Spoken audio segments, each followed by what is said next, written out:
Page 156, the key of D major, Unit 14. D major, another key.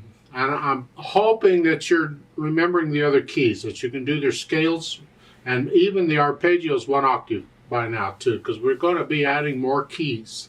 Key of D major. It has 2 sharps in its key signature. The F sharp is always the first sharp in a key signature for sharps. And the second sharp is always a C sharp. So D major has an F sharp and a C sharp.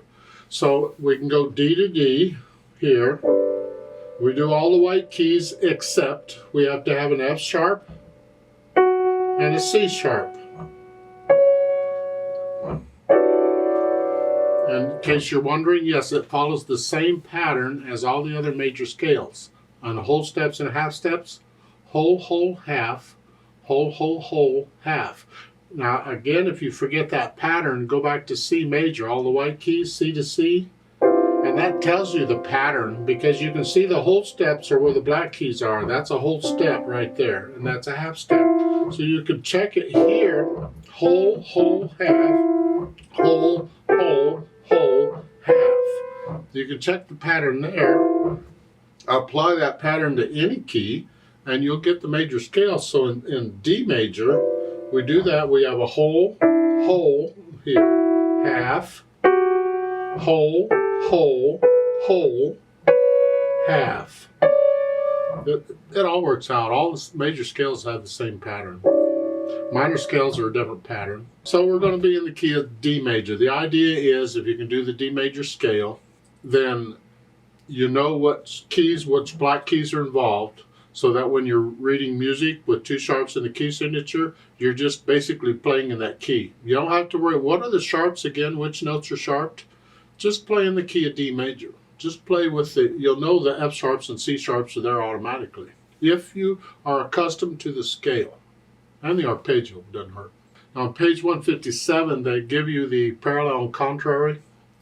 Contrary is nice, I suppose, but parallel is what we need, and parallel is a little more difficult in most cases. See, in contrary, you're basically using the same fingers in a lot of scales. In D major, you're using the same fingers. Now the black keys and the white keys are not the same.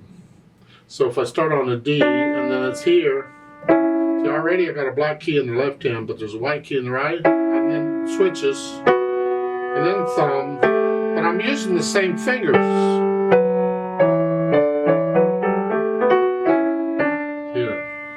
That's the contrary. Now I present contrary motion in the scale videos, but that's for the advanced part. In my opinion, you don't need to practice contrary right now. It's parallel we need to get. Parallel is when they're both going the same way, using different fingers. But the fingering is the same as the other scales, the G major and the C major scale. Remember, F major is different for the right hand, but these are just 1, 2, 3, 1, 2, 3, 4. So it's 1, 2, 3, 1, 2, 3, 4. That's the fingering. This is the same. It's the same fingering. You just got to remember which black keys to use.